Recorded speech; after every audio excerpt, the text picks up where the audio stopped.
प्यारे बच्चों, स्वागत है आपका आज के इस वीडियो में। 27 सितंबर 2021 को आपका एमए चतुर्थ सेमेस्टर का चौथा प्रश्न पत्र है मानवाधिकार ह्यूमन राइट्स।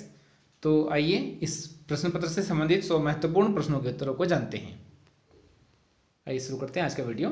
पहला प्रश्न है, मानवाधिकारों की सार्वभौमिक घोषणा कब की गई थी? इसका उत्तर है 10 दिसंबर 1948 को। प्रश्न संख्या 2, मानवाधिकार के घोषणा पत्र में कितने अनुच्छेद हैं? सही उत्तर है 30। प्रश्न संख्या 3, मानव जाति की जन्मजात गरिमा और न्याय, सम्मान तथा अधिकारों का उल्लेख संयुक्त राष्ट्र संघ के किस भाग में किया गया है? तो ये इसकी प्रस्तावना में किया गया है। ए ऑप्शन सही है। प्रश्न संख्या 4, मनुष्य स्वतंत्र पैदा हुआ है लेकिन वह सर्वत्र जंजीरों में जकड़ा हुआ है, यह कथन किसका है? तो ये कथन रूसो का है। बी ऑप्शन सही हो जाएगा। प्रश्न संख्या 5, रूजवेल्ट ने किस स्वतंत्रता पर सबसे अधिक जोर दिया? तो उसने विचाराभिव्यक्ति, विश्वास, धर्म की स्वतंत्रता, अभाव से स्वतंत्रता पर जोर दिया। उपरोक्त सभी डी ऑप्शन इसका सही है। प्रश्न संख्या 6, संयुक्त राष्ट्र संघ का चार्टर निर्माण सम्मेलन 1945 में कहाँ आयोजित किया गया था? तो संयुक्त राष्ट्र संघ का जो चार्टर बना था वो सैन फ्रांसिस्को में बना था। इसका ए ऑप्शन सही है।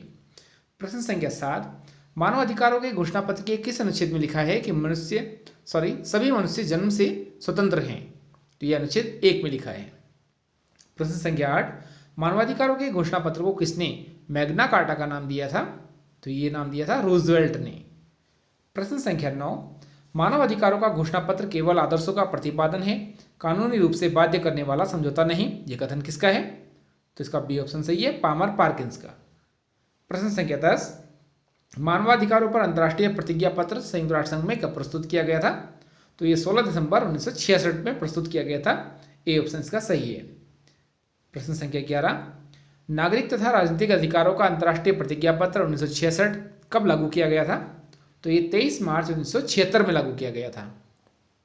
प्रश्न संख्या 12, अंतर्राष्ट्रीय मानवाधिकार वर्ष कब घोषित किया गया? ये 1968 में घोषित किया गया था। प्रश्न संख्या 13, मानवाधिकारों पर एक अंतर्राष्ट्रीय सम्मेलन 1968 में कहाँ आयोजित किया गया था? तो ये तेहरान में आयोजित किया गया था। प्रश्न संख्या 14, अब तक का सबसे बड़ा अंतर्राष्ट्रीय मानवाधिकार सम्मेलन कहाँ आयोजित किया गया? तो ये 25 जून 1993 को आयोजित किया गया था। प्रश्न संख्या 15, सबसे बड़ा अंतर्राष्ट्रीय मानवाधिकार सम्मेलन जिसमें 170 देश शामिल हुए थे, ये कहाँ आयोजित किया गया था? तो इसका सही उत्तर है ऑस्ट्रिया में। प्रश्न संख्या 16, रंगभेद या नस्लभेद विरोधी अंतर्राष्ट्रीय कन्वेंशन पर कब हस्ताक्षर हुए थे? तो ये 1966 में हुए थे। प्रश्न संख्या 17, बाल अधिकार कन्वेंशन का संबंध किस वर्ष से है? तो इसका सही उत्तर है 1989 से। प्रश्न संख्या 18, अंतर्राष्ट्रीय मानवाधिकार आयोग की स्थापना कब की गई थी? तो ये की गई थी 1946 में। ए ऑप्शन सही है। प्रश्न संख्या 19, अंतर्राष्ट्रीय मानवाधिकार आयोग में कितने सदस्य होते हैं? तो इसका सही उत्तर है 53। प्रश्न संख्या 20, अंतर्राष्ट्रीय मानवाधिकार आयोग के सदस्य राष्ट्रों का कार्यकाल कितना वर्ष है? तो ये है 3 वर्ष। प्रश्न संख्या 21, अंतर्राष्ट्रीय मानवाधिकार आयोग की बैठकें कहाँ आयोजित की जाती हैं? तो ये जेनेवा में आयोजित की जाती हैं। डी ऑप्शन का सही है। प्रश्न संख्या 22, अंतर्राष्ट्रीय मानवाधिकार उच्चायुक्त का गठन कब किया गया? तो 20 दिसंबर 1993 को इसका गठन किया गया। प्रश्न संख्या 23, अंतर्राष्ट्रीय मानवाधिकार आयोग के उच्चायुक्त का कार्यकाल कितना वर्ष होता है? तो ये 4 वर्ष होता है। प्रश्न संख्या 24, संयुक्त राष्ट्र मानवाधिकार आयोग ने कब कार्य करना बंद कर दिया? तो ये 16 जून 2006 से इसने कार्य करना बंद कर दिया। प्रश्न संख्या 25, संयुक्त राष्ट्र मानवाधिकार आयोग के स्थान पर किस संस्था की स्थापना की गई? तो वो संस्था थी मानवाधिकार परिषद। प्रश्न संख्या 26, मानवाधिकार संबंधी रिपोर्टों का प्रकाशन कौन करता है? तो इसका सही उत्तर है एमनेस्टी इंटरनेशनल। प्रश्न संख्या 27, विश्व के कुछ ही भागों में मानव अधिकार तथा आधारभूत स्वतंत्रताएं वास्तव में सुरक्षित हैं, अधिकांश क्षेत्रों में इनका कोई अर्थ नहीं है, किसने कहा? तो इसका सही अर्थ है पामर्स पार्किंस। ए ऑप्शन सही है। प्रश्न संख्या 28, भारतीय संसद ने मानवाधिकार संरक्षण अधिनियम कब पारित किया? इसका सही उत्तर है 1993 में, 1993। प्रश्न संख्या 29, मानवाधिकारों का मैग्ना कार्टा सर्वप्रथम कब अस्तित्व में आया? तो ये 1215 में आया था, ब्रिटेन में किंग जॉन ने इसको लागू किया था। प्रश्न संख्या 30, बिल ऑफ राइट्स कब पारित हुआ? तो ये 1689 में पारित हुआ था। प्रश्न संख्या 31, अमेरिका कब स्वतंत्र हुआ? तो इसका सही उत्तर है ए 4 जुलाई 1776 में। प्रश्न संख्या 32, समानता, स्वतंत्रता तथा बंधुत्व किस क्रांति का नारा था? तो ये फ्रांसीसी क्रांति 1790 का एक नारा था। प्रश्न संख्या 33, एमनेस्टी इंटरनेशनल का मुख्यालय कहाँ स्थित है? तो ये लंदन में स्थित है। प्रश्न संख्या 34, भारत में राष्ट्रीय महिला आयोग की स्थापना कब की गई? तो ये की गई थी 1992 में। प्रश्न संख्या 35, एमनेस्टी इंटरनेशनल की स्थापना कब की गई थी? तो इसकी स्थापना की गई थी 1961 में। प्रश्न संख्या 36, एमनेस्टी इंटरनेशनल को नोबेल का शांति पुरस्कार कब दिया गया, या शांति का नोबेल पुरस्कार कब दिया गया? तो ये 1977 में दिया गया था, बी ऑप्शन सही है। प्रश्न संख्या 37, संयुक्त राष्ट्र संघ के चार्टर के किस अनुच्छेद में जाति, धर्म, भाषा या धर्म बिना मानव अधिकार तथा स्वतंत्रता देने का उल्लेख किया गया था? तो ये है अनुच्छेद 55, ए ऑप्शन सही है। प्रश्न संख्या 38, मानवाधिकारों की रक्षा के लिए संयुक्त राष्ट्र संघ द्वारा अपना सहयोग देगा, या संयुक्त राष्ट्र संघ ह्यूमन राइट्स की रक्षा के लिए अपना सहयोग देगा, यह किस अनुच्छेद में लिखा है? तो यह अनुच्छेद 56 में लिखा है। प्रश्न संख्या 40, लोगों को उनके मानवाधिकारों से वंचित करना मानवता को चुनौती देना है, यह कथन किसका है? तो ये कथन था नेल्सन मंडेला का। आइए अगला प्रश्न देखते हैं। प्रश्न संख्या 40, भारत में राष्ट्रीय मानवाधिकार आयोग की स्थापना कब की गई थी? तो ये की गई थी 12 अक्टूबर 1993 में। प्रश्न संख्या 41, राष्ट्रीय मानवाधिकार आयोग का मुख्यालय भारत में कहाँ स्थित है? तो ये दिल्ली में स्थित है, नई दिल्ली में। प्रश्न संख्या 42, राष्ट्रीय मानवाधिकार आयोग में कितने सदस्य होते हैं? तो आपको याद रखना है, एक अध्यक्ष होता है इसमें और 7 सदस्य होते हैं, तो टोटल 8 लोग इसमें होते हैं, एक अध्यक्ष सहित 7 सदस्य। प्रश्न संख्या 43, राष्ट्रीय मानवाधिकार आयोग के अध्यक्ष की नियुक्ति कौन करता है? तो ये करते हैं राष्ट्रपति। प्रश्न संख्या 44, राष्ट्रीय मानवाधिकार आयोग के सदस्यों का कार्यकाल कितना वर्ष होता है? तो वर्तमान में 2021 में 3 वर्ष या 70 वर्ष की आयु तक है। इससे पहले ये 5 वर्ष या 70 वर्ष की आयु तक हुआ करता था। वर्तमान में ये 3 वर्ष या 70 वर्ष की आयु जो भी पहले हो उतना होता है। प्रश्न संख्या 45, राष्ट्रीय मानवाधिकार आयोग के अध्यक्ष सदस्यों को कैसे हटाया जा सकता है? तो उसका जो तरीका है वो है असमर्थता, दुराचार सिद्ध होने पर या महाभियोग के द्वारा भी इनको हटाया जा सकता है। प्रश्न संख्या 46, राज्य मानवाधिकार आयोग के अध्यक्ष सदस्यों की नियुक्ति कौन करता है? तो राज्य में इनकी नियुक्ति करते हैं राज्यपाल।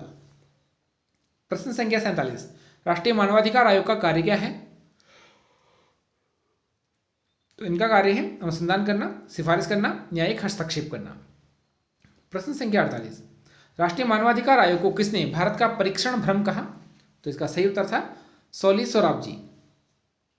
प्रश्न संख्या 49, 2021 में या वर्तमान में राष्ट्रीय मानवाधिकार आयोग के अध्यक्ष कौन है? तो इस समय राष्ट्रीय मानवाधिकार आयोग के अध्यक्ष हैं अरुण कुमार मिश्रा, ये सुप्रीम कोर्ट के न्यायाधीश रह चुके हैं। प्रश्न संख्या 50, राष्ट्रीय मानवाधिकार आयोग केंद्र को रिपोर्ट कितने समय अंतराल पर देता है? तो ये प्रतिवर्ष रिपोर्ट सौंपता है, 1 वर्ष में 1 बार। प्रश्न संख्या 51, एमनेस्टी इंटरनेशनल का संस्थापक कौन था? तो इसका सही उत्तर है पीटर बेनेंसन। प्रश्न संख्या 52, ह्यूमन राइट वॉच संस्था की स्थापना कब की गई थी? तो इसकी स्थापना की गई थी 1978 में। प्रश्न संख्या 53, ह्यूमन राइट वॉच संस्था का मुख्यालय कहाँ स्थित है? तो इसका सही उत्तर है न्यूयॉर्क में। प्रश्न संख्या 54, ह्यूमन राइट वॉच को किस औपचारिक नाम से जाना जाता है? तो इसे हेलसिंकी वॉच के नाम से जाना जाता है। प्रश्न संख्या 55, एशिया वॉच संस्था की स्थापना कब की गई थी? तो इसकी स्थापना की गई थी 1985 में। प्रश्न संख्या 56, अफ्रीका वॉच नामक संस्था की स्थापना कब की गई थी? ये 1988 में की गई थी, ए ऑप्शन सही है। प्रश्न संख्या 57, ह्यूमन राइट वॉच संस्था के अंतर्गत कौन कौन शामिल है? तो 1988 में सभी शामिल किए गए थे, इसमें एशिया वॉच, अफ्रीका वॉच और मिडिल ईस्ट वॉच सभी शामिल है, डी ऑप्शन का सही है, उपरोक्त सभी। प्रश्न संख्या 58, राष्ट्रीय मानवाधिकार के अध्यक्ष की नियुक्ति कैसे होती है या कौन इसकी नियुक्ति करता है या कौन व्यक्ति इसमें नियुक्त होता है? तो ये जो अध्यक्ष होगा वो उच्चतम न्यायालय का मुख्य न्यायाधीश ही होगा। अगला प्रश्न, सेवानिवृत्त न्यायाधीश भी हो सकता है, ये भी याद रखिएगा। प्रश्न संख्या 59, लोकतंत्र का प्रमुख स्तंभ कौन सा है? तो इसमें कार्यपालिका, विधायिका, न्यायपालिका सभी लोकतंत्र के स्तंभ होते हैं। प्रश्न संख्या 60, लोकतंत्र का चौथा स्तंभ किसे कहा जाता है? तो स्वतंत्र प्रेस या मीडिया को लोकतंत्र का चौथा स्तंभ कहा जाता है। प्रश्न संख्या 61, ग्रीन पीस संस्था का संबंध किससे है? तो इसका संबंध पर्यावरण से है। प्रश्न संख्या 62, ग्रीन पीस संस्था की स्थापना कब की गई थी? इसका सही उत्तर है 1971 में। प्रश्न संख्या 63, ग्रीन पीस संस्था की स्थापना कहाँ की गई थी? तो इसकी स्थापना वैंकूवर कनाडा में की गई थी, बी ऑप्शन सही है। प्रश्न संख्या 64, ग्रीन पीस संस्था का मुख्यालय कहाँ स्थित है? तो ये एम्स्टर्डम नीदरलैंड में स्थित है। प्रश्न संख्या 65, ग्रीन पीस इंडिया संस्था का संस्थापक कौन है? तो भारत में निर्मला करुणन इसकी संस्थापक है। ए ऑप्शन सही है। प्रश्न संख्या 66, ग्रीन पीस इंडिया की स्थापना भारत में कब हुई? तो ये 2001 में हुई थी। प्रश्न संख्या 67, भारत में राष्ट्रीय स्वच्छ वायु कार्यक्रम कब प्रारंभ किया गया? तो इसका ऑप्शन सी सही है, 2019 में। प्रश्न संख्या 68, ग्रीन पीस इंडिया के भारत में कितने मुख्यालय हैं? तो इसका बी ऑप्शन सही है, 3 मुख्यालय हैं इसकी। प्रश्न संख्या 69, भारत में ग्रीन पीस के मुख्यालय कहाँ स्थित है? तो आपको भी बताया 3 मुख्यालय हैं, दिल्ली, चेन्नई और पटना में है। डी ऑप्शन सही है उपरोक्त सभी। प्रश्न संख्या 70, भोपाल गैस त्रासदी कब घटित हुई? तो ये 3 दिसंबर 1984 को हुई थी, जिसमें मेथाइल आइसोसाइनाइड गैस का रिसाव हुआ था। प्रश्न संख्या 71, मेथाइल आइसोसाइनाइड गैस दुर्घटना का रिसाव किस दुर्घटना में हुआ था? तो अभी हमने बात की भोपाल गैस त्रासदी में। अगला प्रश्न, प्रश्न संख्या 72, चेरनोबिल परमाणु दुर्घटना, जो चेरनोबिल परमाणु दुर्घटना है यूक्रेन में है, ये कब घटित हुई थी? ये 26 अप्रैल 1986 में हुई थी। प्रश्न संख्या 73, राष्ट्रीय मानवाधिकार संरक्षण अधिनियम में पहली बार कब संशोधन किया गया? तो ये संशोधन 2005 में किया गया। प्रश्न संख्या 74, लाल अधिकार किसे कहा जाता है? तो आर्थिक अधिकार, सामाजिक अधिकार तथा सांस्कृतिक अधिकारों को लाल अधिकार कहा जाता है। डी ऑप्शन सही है। प्रश्न संख्या 75, मानव पर्यावरण पर संयुक्त राष्ट्र सम्मेलन की स्टॉकहोम घोषणा कब की गई थी? तो ये 1972 में की गई थी। प्रश्न संख्या 76, तीसरी पीढ़ी के मानवाधिकार का संबंध किससे है? तो इसका संबंध है पर्यावरण संरक्षण से या पर्यावरण से। प्रश्न संख्या 77, तीसरी पीढ़ी के अधिकारों को क्या कहा जाता है? इन अधिकारों को हरे अधिकार भी कहा जाता है, ग्रीन राइट्स। प्रश्न संख्या 78, भारतीय संविधान के भाग 3 के अनुच्छेद 12 से 35 तक किसका वर्णन किया गया है? तो आप सभी जानते हैं इसमें मौलिक अधिकारों का वर्णन है, ऑप्शन सी सही है। प्रश्न संख्या 79, अधिकार सामाजिक जीवन की वह परिस्थितियां हैं जिनके बिना सामान्यतः कोई भी व्यक्ति अपने व्यक्तित्व का विकास नहीं कर सकता। ये कथन किसका है? तो इसका सही उत्तर है लास्की। प्रश्न संख्या 80, मानवाधिकार वे हैं जिनमें हम दूसरों को कुछ आशाएं करते हैं तथा हमसे कुछ लोग दूसरे लोग जो होते हैं वो कुछ आशाएं करते हैं। ये कथन किसका है? तो ये हब हाउस का कथन है। प्रश्न संख्या 81, मानवाधिकार का संबंध व्यक्ति की गरिमा से है। ये कथन किसका है? तो ये है ए सईद का कथन। प्रश्न संख्या 82, मानवाधिकारों की प्रमुख विशेषता क्या है? ये सार्वभौमिक होते हैं, व्यक्तिगत होते हैं, सर्वोच्च होते हैं, उपरोक्त सभी इसकी विशेषताएं हैं। मानवाधिकारों का महत्व क्या है? इसका डी ऑप्शन सही है। इसने जो तीसरा विश्व युद्ध था उसकी संभावना को समाप्त किया, नैतिकता का विकास किया तथा राष्ट्रीय अंतर्राष्ट्रीय विभिन्न संस्थाओं का भी इसने विकास किया। प्रश्न संख्या 84, निम्नलिखित में से कौन मानवाधिकार का प्रमुख सिद्धांत है? तो इसका डी ऑप्शन फिर से सही है। प्राकृतिक अधिकार, व्यक्तिवादी अधिकार, आदर्शवादी अधिकार, कानूनी अधिकार, ये सभी इसके प्रमुख सिद्धांत हैं। प्रश्न संख्या 85, मानवाधिकारों के प्रमुख तत्व कौन कौन से हैं? तो व्यक्ति की गरिमा, जन्मजात प्रवृत्ति, प्रकृति, सुखवृत्ति। डी ऑप्शन इसका सही है। प्रश्न संख्या 86, प्रमुख राजनीतिक अधिकार कौन कौन से हैं? तो मतदान का अधिकार, संगठन बनाने का अधिकार या निर्वाचित होने का अधिकार, ये सभी राजनीतिक अधिकार होते हैं। डी ऑप्शन इसका भी सही होगा। प्रश्न संख्या 87, प्रमुख नागरिक अधिकार कौन से हैं? तो जीवन का अधिकार, यातना के विरुद्ध अधिकार जिसको हम शोषण के विरुद्ध अधिकार भी कहते हैं, दासता के विरुद्ध अधिकार, इसका भी डी ऑप्शन सही है उपरोक्त सभी। प्रश्न संख्या 88, प्रमुख आर्थिक अधिकार कौन से हैं? तो व्यवसाय चुनने का अधिकार, श्रम संघ बनाने का अधिकार, न्यायपूर्ण कार्यदशा का अधिकार, इसका भी डी ऑप्शन सही होगा। प्रश्न संख्या 89, निम्नलिखित में से कौन सा नया मानवाधिकार है? तो प्राकृतिक आपदा से क्षतिपूर्ति का अधिकार, सेवा का अधिकार, सूचना का अधिकार, ये सभी नए मानवाधिकारों में शामिल हैं।